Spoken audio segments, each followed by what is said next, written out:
अस्सलाम वालेकुम दोस्तों, क्या हाल चाल है। उम्मीद करता हूँ सब खैरियत से होंगे, सब ठीक ठाक होंगे। तो आज का हम अपना व्लॉग शुरू करते हैं। तो चलते हैं, आइए हमारे साथ। हम जोराबाद में जा रहे हैं, ठीक है। ज़िला खुशहाब है। तो पेंट की दुकान के बारे में जाएंगे और पता करेंगे। इससे पहले आप सबसे गुजारिश है कि मेरे चैनल पर जो भी नए आए हैं दोस्तों, उन सबसे गुजारिश है कि मेरे चैनल को सब्सक्राइब और वीडियो को लाइक और शेयर ज़रूर करें और कमेंट में बताएं कि आपको कौन सी वीडियो पसंद है। हम उसके लिए आपके लिए ना वो वाली वीडियो बनाएंगे जो भी आपको पसंद हो इंशाल्लाह ताला। तो आज हम आपको बताएंगे जो हमारा गांव, हम गांव से जा रहे हैं, गुजर रहे हैं, ठीक है। वीडियो ज़्यादा लंबी नहीं बनाऊंगा, ठीक है। पूरी वीडियो देखनी है आपने। वीडियो इंशाल्लाह ताला छोटी सी होगी, कुछ मिनटों की होगी, ज़्यादा लंबी नहीं होगी। 20 मिनट 15 मिनट बिल्कुल कम होगी इससे भी। तो हम अभी आपको जाकर नजराबाद में वो दिखाते हैं क्या हिसाब किताब है इनका। तो आइए हमारे साथ जुड़े रहिए हमारी वीडियो के साथ।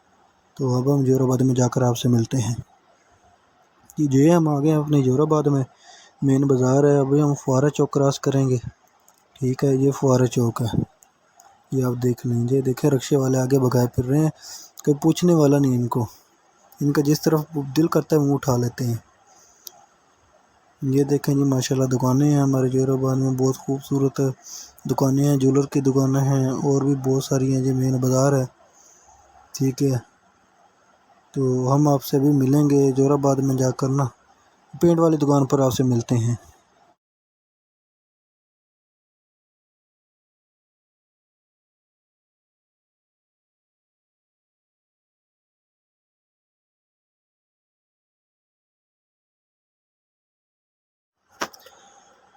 अस्सलाम वालेकुम दोस्तों, क्या हाल चाल है। उम्मीद करता हूँ सब खैरियत से होंगे, सब ठीक ठाक होंगे। तो आज का हम अपना व्लॉग शुरू करते हैं। तो चलते हैं, आइए हमारे साथ। हम जोराबाद में जा रहे हैं, ठीक है। ज़िला खुशहाब है। तो पेंट की दुकान के बारे में जाएंगे और पता करेंगे। इससे पहले आप सबसे गुजारिश है कि मेरे चैनल पर जो भी नए आए हैं दोस्तों, उन सबसे गुजारिश है कि मेरे चैनल को सब्सक्राइब और वीडियो को लाइक और शेयर ज़रूर करें और कमेंट में बताएं कि आपको कौन सी वीडियो पसंद है। हम उसके लिए आपके लिए ना वो वाली वीडियो बनाएंगे जो भी आपको पसंद हो इंशाल्लाह ताला। तो आज हम आपको बताएंगे जो हमारा गांव, हम गांव से जा रहे हैं, गुजर रहे हैं, ठीक है। वीडियो ज़्यादा लंबी नहीं बनाऊंगा, ठीक है। पूरी वीडियो देखनी है आपने। वीडियो इंशाल्लाह ताला छोटी सी होगी, कुछ मिनटों की होगी, ज़्यादा लंबी नहीं होगी। 20 मिनट 15 मिनट बिल्कुल कम होगी इससे भी। तो हम अभी आपको जाकर नजराबाद में वो दिखाते हैं क्या हिसाब किताब है इनका। तो आइए हमारे साथ जुड़े रहिए हमारी वीडियो के साथ। तो अब हम जोराबाद में जाकर आपसे मिलते हैं कि जो हम आ गए हैं अपने जोराबाद में। मेन बाज़ार है। अभी हम फुआरा चौक क्रॉस करेंगे, ठीक है। ये फुआरा चौक है, ये आप देख लीजिए। देखें रिक्शे वाले आगे भगाए फिर रहे हैं, कोई पूछने वाला नहीं इनको। इनका जिस तरफ दिल करता है वो उठा लेते हैं। ये देखें जी, माशाल्लाह दुकानें हैं हमारे जोराबाद में, बहुत खूबसूरत दुकानें हैं। ज्वेलर की दुकानें हैं और भी बहुत सारी हैं। जी मेन बाज़ार है, ठीक है। तो हम आपसे भी मिलेंगे जोराबाद में जाकर ना, पेंट वाली दुकान पर आपसे मिलते हैं। अस्सलाम वालेकुम जी दोस्तों, क्या हाल चाल ने, सब ठीक हो। शुरू करते हैं अज का व्लॉग। अस आए हैं जन्नत पेंट सेंटर स्टोर से। जो दोस्त नवे आए हैं साढ़े चैनल सबसक्राइब से वीडियो शेयर लाजमी करे जी।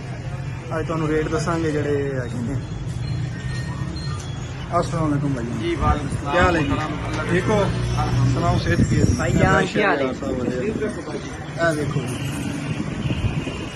हाँ जी भाई जनाब, जी जी सुनाओ अजकल की रेट चलते पे पेंट के भाई जी। जिमें कोई आख मुझे दे देगा, किस तरह दे देंगे भाई जी। दसो गाहकां नूं, साडे वेखण वालियां नूं दसो ना, जेडे साडा भी लोग देख रहे ने, उन्हां नूं दसो की रेट चलता पाया डिस्टैंपर का ते वैदर का की चलता पाया भाई। लिहाज रेट चलता पाया 75,000 रुपये का। जो थोड़ी मार्फत जे थोड़ी जात जे तुम डायरेक्ट नाल आंदे उन्होंने काफ़ी रेट होगा। अच्छा जी, 75,000 का शायद रेट चलता पाया। 7500 रुपये डिस्टैंपर का। अच्छा 7500 डिस्टैंपर का चलता पाया, ड्रमी का चलता पाया। लेकिन थोड़ी मार्फत जरा काफ़ी रेट होगा। चलो जी माशाल्लाह, चंगी गल है। साडी मार्फत जरा आएगा इतने मेन बाजार जोराबाद की दुकान है इन्हों की, जन्नत पेंट वालों की। तो मजीद सानू दसो थोड़ा जहा जोड़ा करते हैं लोग नवे घर बनाते हैं, उन्होंने उत्ते कि चीज़ इस्तेमाल करनी चाहिए। अक्सर लोग जो ना वाइट सीमेंट इस्तेमाल करते हैं, क्या दोबारा वास्ते ठीक है या कोई नहीं। वाइट सीमेंट भी दी बेस्ट है, अच्छा प्राइमर भी दी बेस्ट है। बस गल वो आवेंदी नोबल दुआ अपने लिहाज भाई गुंजाइश के हिसाब। अच्छा जी, जितनी चादर उतने पाँव फैलाओ। बंदे की चादर होवे भाईजान वाइट सीमेंट दी, हाँ जी। वो प्राइमर दा काम छेड़ पवे वा तक मुंह दा मुकम्मल डिस्टम्पर ही ना होवे, हाँ जी, हाँ जी। काम विच रह जाना। सही हो गया। गल ए टेंटर नु भी चाहिदा गाहक नूं मशवरा जड़ा तो अच्छा दे। हाँ जी, मशवरा दे। सही हो ये गया। टेंडर दा भी हक बनदा भाजी। रेटां दा अजकल की हिसाब किताब चाह रहा है, कोई रुके नहीं जा कोई रेट नहीं। जड़ी गल दस दी भाजी मार्केट नालों 100 घट हो सी, जेड़ा तुहाडी जात नाल आसी इंशाल्लाह मुतमइन हो गया। अच्छा जी, चंगी गल है। सैनिटरी दा समान भी तुहाडे कोल हुंदा जी नहीं? मुकम्मल सेंटर जो सामान है भाई शरियार विखा दो सारा सामान। शहरिया सा वो तो खाओ सानू सैनिटरी दा समान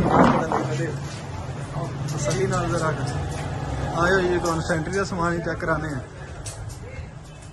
भाईजान साढ़े को मुकम्मल आदम जी है, अच्छा जी, उसके बाद मुकम्मल मास्टर दी फिटिंग है। अच्छा जी। फिटिंग केड़ी अच्छी रहिंदी, मास्टर दी रहिंदी ने केड़ी रहिंदी ने?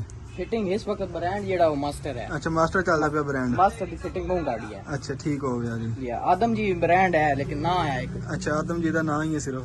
जी ते मोटरां वगैरह भी तुहाडे कोल मिल जांदियां ने? मुकम्मल सैनिटरी दा सारा सामान मिल जाना। अच्छा जी, माशाल्लाह जी, इन्हां को बथेरा सामान है, तकरीबन सारी वैरायटी पे ने। पेंट इन्हां को हैगा जी प्राइम एक्स वालियां दा, चेक कर सकदे जी। ते वैसे दुकान ते रखिया ने थोड़ा बहुता, पिछे जेड़ा इन्हां को ना गोदाम लिया है ने इन्हां ने, ਉਹਦੇ ਵਿੱਚ ਸਾਰਾ ਸਮਾਨ ਪਿਆ ਆਇਆ ਨੇ। ਆਜੋ ਜੀ, ਸਾਜੀ ਕੋ ਹੋਰ ਸਾਡੇ ਚੈਨਲ ਦੇਖਣ ਵਾਲਿਆਂ ਨੂੰ ਕੋਈ ਦੱਸੋਗੇ, ਕੋਈ ਗੱਲ ਕਹਿਣਾ ਚਾਹੋਗੇ? ਆਜੋ।